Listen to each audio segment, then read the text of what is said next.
इस वक्त 2 दिन बाद आना तो इसका क्यों इंटरव्यू लेती जा रही है ताकि मैं बोलती है और ये रिकॉर्ड करती है। जाओ कसाई खाने बंद करो। मैंने कह दिया मोदी साहब एक दिन आप भारत के प्रधानमंत्री बन जाओगे।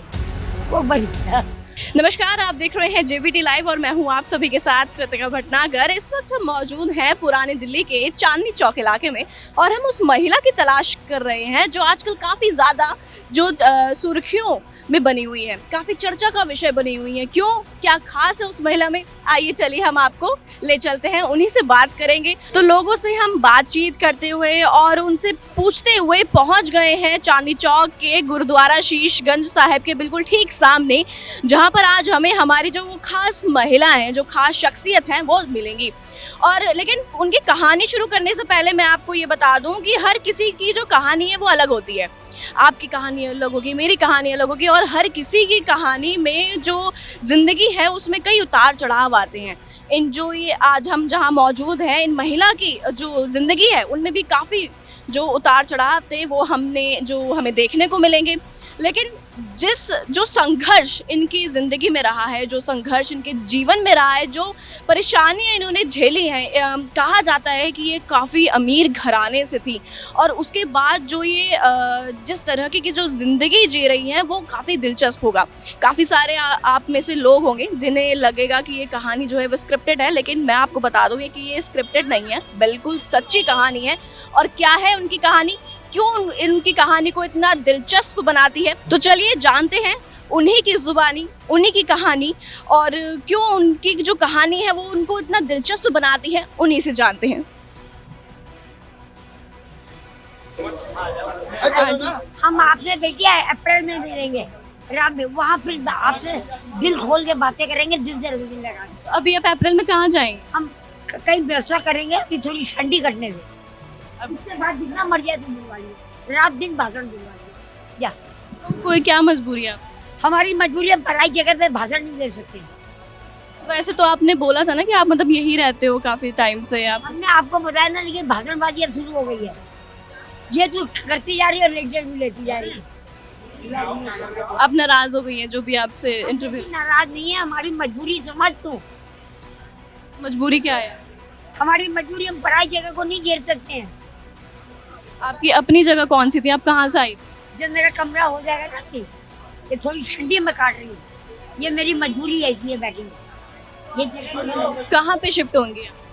फिर कोई कमरा वमरा बाथरूम फिर तुम लोग दिलाना मुझे, वहाँ फिर बातें करना जितनी मर्जी। तो मतलब हम आपके लिए व्यवस्था करेंगे उस कमरे की। तुम ही लोग व्यवस्था करो।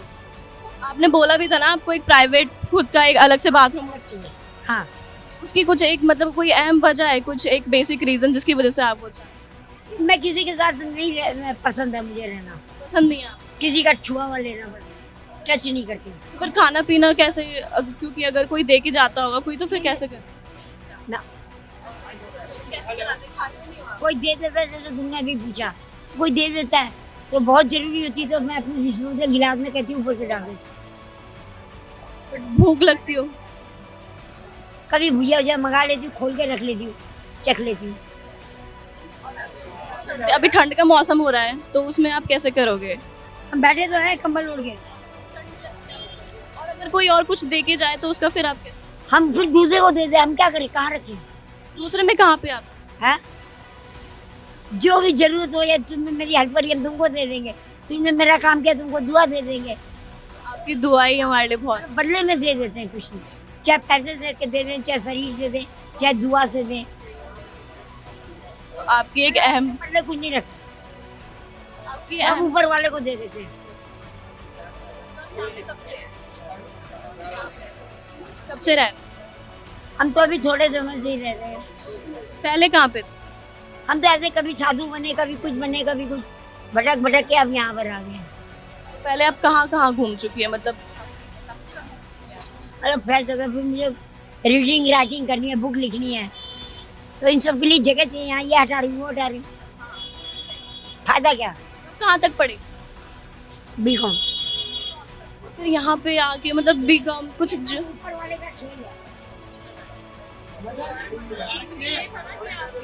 हमने कहानियां भी सुनी है कि आप कहीं और रहती थी और फिर उससे यहाँ हम अघोर साधु बन गए, गंगा जी किनारे बैठे रहे, राधा वल्लभ भी साधु बने, जैन साध्वी बनी, और यहाँ तक कि मैं वैश्या भी बनने गई जीवी रोड तक। वहाँ से सब जगह से भगवान ने भगा दिया। क्यों, ऐसा क्यों? वो ऊपर वाला कुछ और काम करवाना चाहता था मेरा। तो आप बुक किस पे लिख रही हैं? मेरे को किसी ने, सबने मेरा साथ दिया, यहाँ वालों ने भी, तुम नहीं, सारी दुनिया ने। तो मेरी गाड़ी उसे, हाँ बस समझ गई तुम। और मेरे साथ जो हुआ वो सब अनजाने में हुआ है। मतलब मैंने करा, अच्छा हो गया, मतलब, लेकिन जो हुआ है वो अच्छा हुआ है।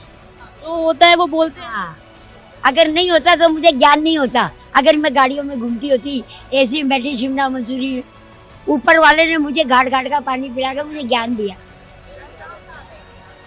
सब जगह बन गई। ये आप ये बताइए कि आप यहाँ पे कि भगवान भगवान करती थी बस। अब पता चला भगवान क्या चीज है। क्या चीज है आपके? वो बहुत विस्तृत व्याख्या, उसमें तुम भी आगे लो। मैं तो काफी छोटी हूँ उम्र में। आप मुझे बताइए कि भगवान के लिए आपकी परिभाषा क्या है भगवान की? बहुत गहरा विषय है। मेरी बात सुनेगी तो कभी नास्तिक बनेगी, कभी आस्तिक, फिर नास्तिक, फिर अंत में घोर आस्तिक बन जाएगी। तुझे उससे सच्चा प्यार हो जाएगा। आप मुझे बताइए थोड़ा, मुझे मतलब वही है कि कैसे भगवान को, जैसे हमारे लिए तो हमसे पूछते हैं। बेटी उसी का रचा हुआ है, शैतान भी उसी का बनाया हुआ है, और अच्छी बुद्धि वाला भी उसी का बनाया हुआ है। क्या समझी तुम? सब कुछ, विज्ञान भी उसी का बनाया हुआ है। लोग कहते हैं कि कण कण में भगवान है, इसका शाब्दिक अर्थ नहीं जानते हैं। कण कण में भगवान का मतलब ये है कि हर कण उसने बना है, इसमें भी, लोहे में भी, और जड़ में ज्यादा शक्तिशाली है। चेतन हम तुम बोलते हैं, जड़ कभी कहते हैं बोलो, कभी कहते हैं बुलाऊं बॉस, बोलो मैं क्या बोलूं। बस 5 मिनट से ज्यादा नहीं होगा। मेरे को भी टाइम नहीं है और काम करने होते हैं। सुबह से 6 दिन की कैंपा आज निकाली। गैस बनी थी ना, खाली चाय भी नहीं खाती नहीं। वो नहीं खाते? मेरी पसंद का खाना नहीं है ना। आपको क्या पसंद? मुझे उबला खाना चाहिए, मैश करा हुआ, जो फटाफट पी जाओ एकदम। चाहे बनाना शेक हो, चाहे मैंगो शेक हो, चाहे मतलब मुलायम चीज चाहिए, बिना मिर्च मसाले। इंसान की वो भूख लगती है, जब भूख लगती है फिर आप क्या करते हो? हमें पता नहीं कैसे ऊपर वाला हमको रख लेता। और फिर थोड़ा बहुत खाते हैं, जैसे भुजिया लीना वो बस, 2 चम्मच ज्यादा नहीं। चाय ज्यादा पी लेते, चाय कॉफी दूध, लिक्विड ज्यादा पीते, पानी की जगह जैसे ये पी लिया। आपका मतलब यहाँ तक यही ये लोग कहते हैं। मैं पहले तो 15-15 दिन नहीं खाती थी, 15-15 दिन पानी नहीं पीती थी गर्मी में। लोग यही, मेरे को भी आश्चर्य होता है, जिद्दी बहुत हूँ मैं। जो काम जैसे करना वैसे ही करूँगी। अब ये बॉर्डर फेंके जैसे आगे नहीं बढ़ूंगी, मतलब मेरी सुई अटक जाती है एक जगह। तो आप जिस तरीके से बोल रहे हैं उस तरीके से वो जो आपकी पर्सनैलिटी है वो समझ में आती है कि जब आप जवान रही होंगी तो आपके जो लॉकडाउन ले गए थे, सुनो यही घटना बता रही है पिताजी, सबको ले गए थे ना। अब वहाँ पर एक एक बेड है, सब है, और वहाँ पर अच्छा मतलब चाय भी मिली, सब कुछ वहाँ तो उसी में डलवा लेती। सिर्फ मैंने चाय पिया और मैंने 15 दिन तक खाना नहीं खाया।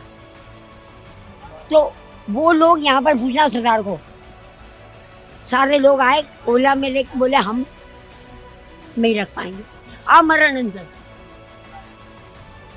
खाना ही नहीं खाऊंगी तो उनसे मर जाएगी। तो सब लोग खाते हैं, जैसा भी मैं नहीं रह सकती किसी से। अभी यहाँ पे आपको क्या क्या प्रॉब्लम? रुपये भी दे गए, सारे लोग आए 4-5 ओला में लेके आए। तो मतलब मैं एडजस्ट नहीं कर पाती किसी को। मुझे या तो एकदम जंगल चाहिए खुला, क्या, हाँ बस, और या बंद कमरा चाहिए। यहाँ पे आपको नहीं पसंद में आता? इसी मुझे खुला मना, इसीलिए मैं ऋषिकेश गई थी। हमारे सन्यासी वहाँ पर उत्सव था, हमें हरिद्वार नहीं पसंद आया, लोग हरिद्वार नहाते हैं। फिर हम ऋषिकेश गए, वहाँ कोई उत्सव था, मुझे ऋषिकेश की गंगा जी पसंद आई, एकदम साफ। उसकी भयंकर। तो मैं 24 साल की उम्र की घटना है, नहीं लिया। तो फिर आप ऋषिकेश से यहाँ तक का सफर कैसे? मौके थे, मैंने वहाँ गंगा जी में संकल्प ले लिया कि आज से आप मेरी माँ हो, और मैं यूँ बैठी रही। बहुत सुंदर थी जान, तेरी तरह। धन्यवाद। कोको कोला रंग का सूट पहनने का। और तब मेरे को वहम खत्म हो गया था। वो पानी में डुबकी लगाती रहती थी, हाथ धो लिए जल्दी, और हाथी आ जाते, मैं नहीं डरती थी। दो शाम बिच्छू सब, और एक बार अघोर साधु भी बन गई थी। तब बहन नहीं करती, कुछ भी दोगे खा लूंगी, जमीन का भी सब साधनाएं करी। अब असली ज्ञान जागा है। हाँ वो तो है ही, बट मुझे ये चीज़ समझ में नहीं आ रही कि काफ़ी सारी जो मैंने न्यूज़ स्टोरी सुनी है। भगवान के बारे में ही सुनो। भगवान को हम लोग दोष देते हैं। अब बेटी चरम सीमा पर जो मैंने आविष्कार किया है, मैंने नहीं, उसने मुझे, भगवान ने दुनिया नहीं बनाई है। अभी ये भी सुनेगी तो अचंभा होगा। मैं काफ़ी शौक बनाई तो बेटी दुनिया बन कैसे गई? संपूर्ण ब्रह्मांड कहाँ से बन गया? 14 लोग, 7 भुवन, शैतान, लोहा, कैंपा, दारू सब कहाँ से बन गई? कचौड़ी कहाँ से बन गई? अन्न कहाँ से? ये कपास, सूर्य चंद्र कहाँ से बन गए? पवन कहाँ से बन गई? बड़ा गहरा है, ये मेरे को उससे ज्ञान दिया है। क्या क्या ज्ञान दिया आप हमारे, अगर हमसे शेयर करें? भगवान ने कहा मैंने ये दुनिया नहीं बनाई है। कौन बेवकूफ कहता है मैंने ये दुनिया बनाई है? पहले तो तू भगवान का विराट स्वरूप देख, अपने बच्चे पैदा करता निकल जाता है। अच्छा, आधा ज्ञान तो तुझसे ले, अब पूर्ण ज्ञान सुन मेरे से। भगवान कहता है मैंने भी ये नहीं किया है। जैसे हमारे शरीर से पसीना निकलता है तो वो एक शून्य है। भगवान क्या है? शून्य है, परम ऊर्जा, एक शून्य है। इसीलिए उसका नाम स्वयंभू, ओंकार और ओम और कारण स्वरूप ब्रह्म है। उससे सब कुछ प्रकट हो गया। लेकिन उसकी आंख, बस चरम सीमा बताने दे, उसकी आंखों में किसी ने आंसू नहीं देखे। वो भी इसीलिए जैसे बच्चा कुछ माँ को ले जाके दे दे, माँ खुश होकर ले लेती है ना मेरा, ऐसे वो भी ले लेता है। ना उसको भूख लगती है, ना प्यास लगती है, ना सोता है, ना जागता है, ना उसको किसी ने वो अपने आप है, ऑटोमेटिक। आपने काफी सही बात। ये बात, और ये बात हर कोई नहीं जानते। ये ज्ञान भी उसी ने मुझे दिया है। ये कि आपको यहाँ रह के प्यार कर, जैसे लैला ने मजनू से किया था, माँ बच्चे से करती है, उसे ऐसा प्यार कर। उससे पूछ, अरे दुख क्या है, बता, हम तेरे लिए क्या करें? तो उसने कहा मेरे बताए काम कर और धर्म की रक्षा कर। और हम फिर भगवान ये धर्म की रक्षा करने के लिए हम भाषण देंगे वहाँ, सारे पाकिस्तान और रूस सबको मिलाएंगे, हम सब मिलजुल के रहें और रिद्धि सिद्धि बरसा देंगे। तो मेरी पॉलिटिक्स नहीं जानती है, बड़ी गहरी है। और पाकिस्तान का सबको पूछेंगे क्या वजह कोई गाली दे रहा है, वो जेब क्यों काट रहा है। हर चीज की बेटा कोई वजह होती है। अगर मैं कचरा उठा रही हूँ तो इसकी क्या वजह है? बस 2 मिनट। तो बेटा हर चीज के पीछे कारण छुपा है, बेवजह कोई चीज नहीं होती। यहाँ पर आपका आना भी कहीं ना कहीं भगवान की इच्छा है। हाँ, ये इतनी मार जो उसने मारी है ना, ये भी मतलब उसने मुझे बहुत मार मार के पढ़ाया है। अच्छा, ये ज्ञान कई बार बच्चों को स्वतः भी हो जाता है, कई ऐसे भी हुए हैं। मुझे तो उसे मार मार के ज्ञान दिया है। तो मैं चाहती हूँ ज्ञान पब्लिश को दे जाऊँ, पब्लिक को। नहीं तो क्या है, मेरा भी अलार्म बज जाएगा। जी वो तो है। यहाँ से बोले ही जा रहे भैया 5 मिनट हो गए, 5 मिनट हो गए। तो मेरा हर चीज जो उपजो सो विनश्य, जो पैदा हुआ उसका अंत है ही। तो ये समय बचाओ और इसका सदुपयोग करो अच्छे काम में। ये नहीं हम दिन कर रहे हैं, नहा रहे हैं, धो रहे वजह से। आप अपने समय का सदुपयोग कैसे? वो काट दिया उसने, अच्छा किया है, वरना मैं भी घिरे में घिरी रहती। कैसे घिरे हुए थे? मैं माया जाल में रहती, तो घर से बेघर उसने करा तो अच्छा किया ना। घर से बेघर कर दिया था, मतलब क्या क्या कहानी थी उस? जाने में हो गया। चांदनी चौक में, सिविल लाइन में। सिविल लाइंस में तो पॉश कोठियां हैं। बता दिया था पिछले जन्म शादी थी, बस जाओ हो गया। अब बाकी का ज्ञान लाल किले पे हम भगाएंगे नहीं। लाल किले पे कब मिलेंगे आप? जब हमारा कमरा हो जाएगा ना, तो ऐसी जगह भाषण दे जहाँ कोई बोलने वाला ना हो। ना तुमको कुछ बोले ना हमको बोले। फिर आपके पास तो लाइन लगेगी रिपोर्टर्स की। अरे सारी दुनिया आ जाओ, फिर मोदी आओ चाहे केजरीवाल, सबको, और सारी पॉलिटिक्स खत्म कर दूंगी। मोदी से भी आप मिले हुए? वो हमारे कहानी है, हमारे समाज में ट्रस्ट की जगह है जिसके लड़के वहाँ मोदी साहब आए थे जब सीएम, तो मैं एक बार गई थी वहाँ। तो हमारे दान दी गुप्त दानी हम लोग, तो वहाँ रहते नहीं सकते। तो मैंने मोदी साहब को, मोदी पता नहीं क्यों देखता था मेरे को बार बार, या कई कहते उसकी माँ भी ऐसी थी इसलिए नहीं। तो वो हाथ हिला, मैंने जैसे बड़े आदमी को खुश करने के लिए हम लोग कर देते ना, जय हो आपकी, मैंने कह दिया मोदी साहब एक दिन आप भारत के प्रधानमंत्री बन जाओगे। वो बनी। ये तो सही बात है। तो हाँ, ये पता भी होगा, मैंने कहा याद है, मैंने तो खुश किया था। चांस की बात। अगले साल चुनाव आने वाले हैं, उसमें आपको क्या, मोदी जी फिर वापस प्रधानमंत्री बनेंगे, योगी जी के कोई चांस? मैं पॉलिटिक्स खत्म करूंगी। फिर क्या होगा अगर पॉलिटिक्स? नारा लगा रहे हैं राहुल गांधी कि भारत जोड़ो, और मेरा नारा क्या होगा लाल किले पे, विश्व जोड़ो यात्रा। जाओ ये लिख लो, ये मेरी सोच अंदर से आवाज आई है। पूरे विश्व को एक करूंगी और महंगाई चरम सीमा पे कर दूंगी और इनकम करने का जरिया भी बना दूंगी। महंगाई चरम सीमा पे? भाई हम कमाएंगे जब ही तो। एक चाय 5 रुपए में तेरे को बिक रही है, उसका ईंधन दे, पेट्रोल दे, उसका किराया दे, पुलिस को, दोनों जरिए बनाऊंगी। एक तरफ कमाओ, दूसरी तरफ लुटाओ। ये तो फिर भी सही है कि एक जगह हम कमा रहे हैं दूसरी, बट पूरी महंगाई करना जो आजकल की सरकार कर रही है कि महंगाई इतनी बढ़ रही है। हाँ तो और बढ़ाओ, कमाओ, कमाई के बहुत साधन है। सारे देशों से व्यापार करो, हर आदमी मेहनत करे, बुढ़ियों के भी अच्छी जगह बनाओ, लूले लंगड़े इनकी आश्रमों की व्यवस्था, भीख मांग के लोग खा रहे हैं, बच्चों को अच्छे स्कूल में डालो, उनके कैरियर बनाओ। भिखारी तो फिर भी हम सब है भगवान के दरबार में, हम हर कोई भिखारी है बिल्कुल ही। तो वही एक राम है बस, लेकिन काम कर्म करके खाओ। तो आपकी पूरी दिनचर्या किस तरह की रहती है? ये बेकार जा रहा है जीवन। क्यों, क्या आप किताब नहीं लिख पा रही हैं? ना किताब लिख पा रही, ना भला कर पा रही। अब बस वही होगा, धन्यवाद। होगा जब भाषण होगा, जब मैं पॉलिटिक्स सारा किस्सा कुर्सी का है। कोई कह रहा मैं सही हूँ, कोई कह रहा मैं सही हूँ। आप समझ गई, हम सब मिलजुल के काम करें। मैं एडवाइजर हूँ, ना कांग्रेस रहेगी, ना बीजेपी रहेगी, ना कोई नहीं, हम सब एक हो जाए हम। और हम हर आदमी से पूछे उसको क्या तकलीफ है। रूस है उसको भी हाथ गले से लगाओ, पाकिस्तान को भी लगाओ, चीन को भी लगाओ, क्योंकि देख खुदा का एक नूर से सब उपजा को और माड़े को बंदे, एक गगन है, एक सूर्य है, एक ही धरती माता। दया, इसका मतलब ये नहीं भारत है, दया करो प्रभु हमें एक बने, सब सबका एक से नाता। हाँ ये ठीक है कि कुत्ता कुत्ते की तरह रहे, लेकिन घृणा किसी से मत कर। प्रकृति अलग है, एक तरफ कुत्ता गाड़ियों में घूम रहा है, एक तरफ ऐसा, एक तरफ अच्छा हमें यहाँ अच्छा भोजन मिल रहा है, हम क्यों जाएंगे आश्रम में? आश्रम बढ़िया बनाओ, बुढ़िया भी बैठ के धागे काटती हैं। तो अभी आश्रम में जो उनकी सिचुएशन है वो सही नहीं है। हमें यहाँ अच्छा खाना मिल रहा है, बढ़िया बढ़िया चाय मिल रही है, रबड़ी, हम क्यों जाएंगे? और पैसा इकट्ठा करे, बच्चों से देख भीख मंगवा रहे। कोई साधु बन के भी सब नहीं है, कोई 2-4 सच्चे भी होंगे, मैं ये नहीं कह रही। धंधा बना रखा है लोगों ने, मेहनत करके खाओ। आश्रम में क्या होता है, मतलब जैसे आप बता रही हैं कि सिचुएशन अच्छी नहीं है, तो आश्रम की क्या स्थिति है? जो वो तो रह सकते हैं, हम नहीं रह सकते हैं, हमारे जैसा नहीं रह सकता, हमें सेपरेट चाहिए। क्या चाहिए? बेड साथ, बस हो गया, जाओ। चलिए धन्यवाद। अच्छा, कब से हैं यहाँ पे? यहाँ कई नेता आए और चले गए, जो भी करना वो आ जाएगा।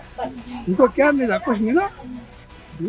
आज केजरीवाल हरामजादा है, ये दिल्ली के अंदर कितने गरीब आदमी मर गए हैं भूखे।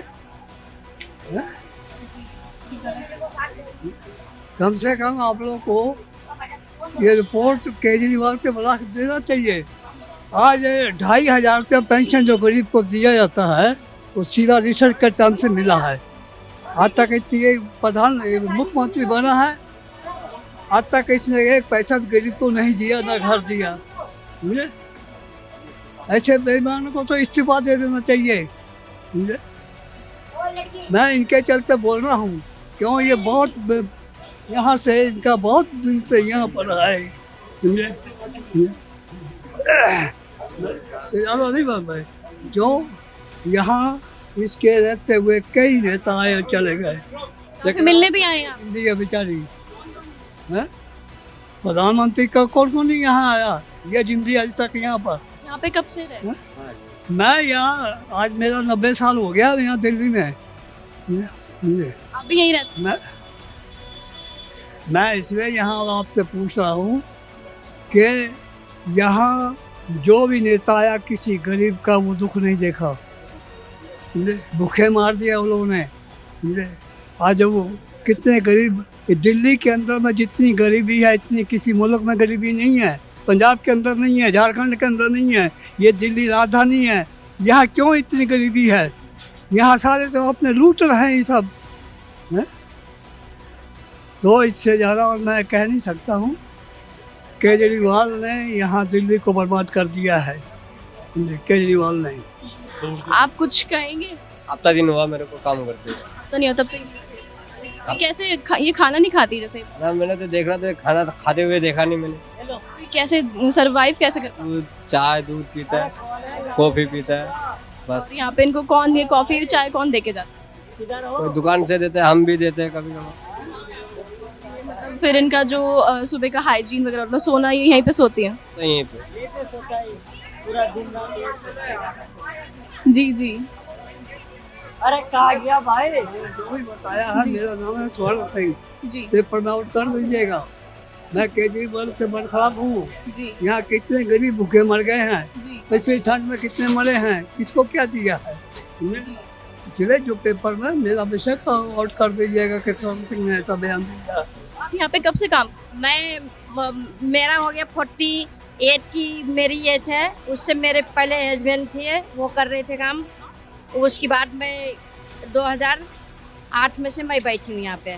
उसके बाद ये आई, इनकी आई हुई, अम्मा की आई हुई हमारे पास 10 साल हो गया। 10 साल से यहीं 10 साल से यहीं पर हैं, कहीं गई नहीं है 10 साल से। इनको लेने भी नहीं आया कोई पूछने? लेने आते हैं, सब आते हैं, अच्छे अच्छे पैसे वाले आते हैं, लेकिन ये कहीं जाती नहीं। क्यों ऐसा क्यों?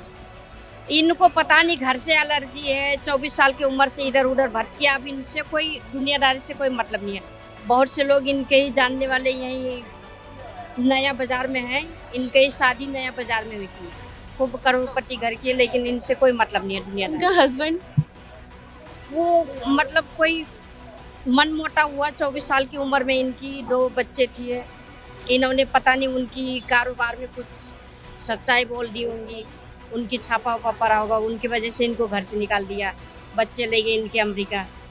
उसके बाद ये इधर उधर से भटकी, कहाँ कहाँ ये ऋषिकेश, कहाँ कहाँ तपस्या करते करते यहाँ पे आ गए हमारे पास। तो नहीं आपको अपनी कहा? हाँ, इन्होंने दुनिया भर भटकते भटकते आई। ये दूर की नहीं है, नया बाजार के ही है, दिल्ली का ही है, लेकिन ये दुनिया भर भटकते भटकते बहुत बताते हैं घाट घाट का पानी। घाट घाट की पानी पी हुई है। अन्न पानी सब त्याग की हुई इंसान ने, खाली चाय माजा वाजा पी लेगी बस। इतना ही में इनका काम हो जाता है। अब बाकी हम लोग दिन भर जो होता है मेरे से उतना मैं सेवा पानी कर देती हूँ, जितना मेरा फर्ज बनता है। आज के समय में काफ़ी कम लोग मिलते हैं जो अब आज अगर हम इनकी फैमिली पे देखें तो इनको ही अपनों ने बाहर निकाल दिया और आप कोई पराई हो कि इनका जो हमें कर्म करना है, बाकी ऊपर वाले के हाथ में है। हम साथ में रही, हमारे साथ में रहती है। हम कभी डांट भी देते हैं, कभी रुला भी देते हैं, कभी हंसा भी देते हैं। तो कुछ बात होती है तो भाई सेवा। और बेहमी इतनी है, किसी के हाथ के चाय नहीं पीना है, किसी के हाथ के खाना नहीं खाना है, किसी के हाथ के कुछ नहीं करना है, सिर्फ मेरे हाथ से। जो भी काम करवाना होगा मेरे हाथ से। मैं यहाँ छोड़ के, अपनी दुकान छोड़ के जाके भाग के कर देती हूँ। कुछ दिन हालत ख़राब हो गई थी, इतनी हालत ख़राब, सांसें रुक गई थी, तबीयत खराब। कोई चीज़ पहनती वहनती है नहीं, ऐसे ही बैठी रहती है कम्बल ओढ़ के। ठंड लग गया, क्या हो गया, पूरी सांस रुक गई थी। फिर मैंने पूरी भागरथ प्लेस में दवाई के मार्केट दिन भर अपनी दुकान नहीं लगाई, फिर इनकी सेवा करी। फिर ये दवाई से नहीं ठीक हुई, मैं गुरुद्वारे में बाबा के आगे दुआ करी। मैं कि भाई वो ऐसा शख्स है, बाबा आप पे ही कृपा करने पड़ेगा आपको ही, क्योंकि मेरी दुआ भाई। मैं दवाई लेके गई, बाबा के आगे धरी, फिर आके वो दवाई खिलाई, दवाई से मालिश करी, कपड़ा उतार के तब ये ठीक हो गई। आप भी कब तक यहाँ पे मतलब रहते हैं? मैं 2008 से बैठी हूँ यहाँ पे। हाँ, 2008 से बैठी हूँ। आज 2023 हो गया, 23 में चल रहा है। हो गया मेरा भी 10-11 साल हो गया जब से अम्मा आई, जब से यहीं पर बैठी है, यहीं पर भटकी हुई है। दुनिया भर भटक भटक के यहाँ पे हमारे पास आ गए। चलिए धन्यवाद आपका। तो जैसा कि हमने जाना उन्हीं से हमने बातचीत करी और उन्हीं से हमने जाना कि उनकी जो जीवन का जो संघर्ष था वो किस तरह का था, किस तरह से उन्होंने जो एक अर्श से लेकर फर्श तक का जो सफ़र था वो तय किया। उन्होंने खुद अपनी ज़ुबानी बताया कि वह किस तरह सिविल लाइंस के पॉश इलाके में रहा करती थी और क्या कुछ हुआ उनके साथ जिस वजह से उन्हें यहाँ आकर जो चांदनी चौक की गलियों में आकर रहना पड़ा, किस तरीके से वो यहीं पर रह रही हैं सालों से। एक महिला का ये भी कहना था कि भाई यहाँ पे करीब 10 सालों से रह रही हैं और उसके बाद किस तरह का जो मतलब काफ़ी संघर्षपूर्ण रहता है कि आप अपनी ज़िंदगी के शुरुआती जो पल हैं उसमें एक खासी रईसी का जीवन व्यतीत करें और उसके बाद आप किसी जो गरीबी का जीवन होता है आपको वो जो है मजबूरी के साथ जो है वो आपको बिताना पड़े। देखा जाए तो वैसे भी जो अगले साल है वो चुनाव आने वाले हैं, तो हमने जानना तो चाहा कि माता जी क्या कहना चाहती हैं कि क्या वाकई में जो मोदी है वो दोबारा से भारत के प्रधानमंत्री बन जाएंगे। तो इस कहानी में अभी तक इतना ही। तो इजाज़त दीजिए मुझे और मेरे कैमरा पर्सन दीपी यादव को। नमस्कार। दो दिन बाद आना, तो इसका क्यों इंटरव्यू लेती जा रही ताकि मैं बोल दिया और ये रिकॉर्ड कर दिया। जाओ कसाई खाने बंद करो। मैंने कह दिया मोदी साहब एक दिन आप भारत के प्रधानमंत्री बन जाओगे। वो बनी